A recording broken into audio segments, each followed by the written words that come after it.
هلا شلونكم؟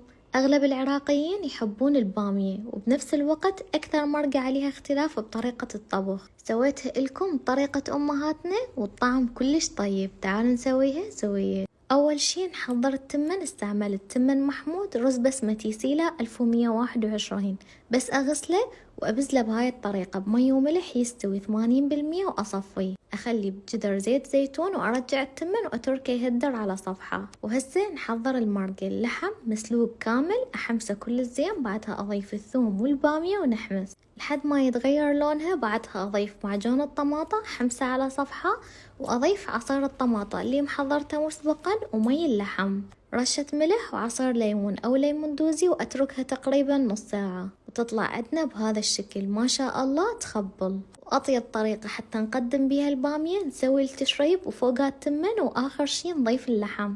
وهاي أطيب طريقة بالنسبة إلي للبامية. وبهيك أقولكم سهمكم العافية.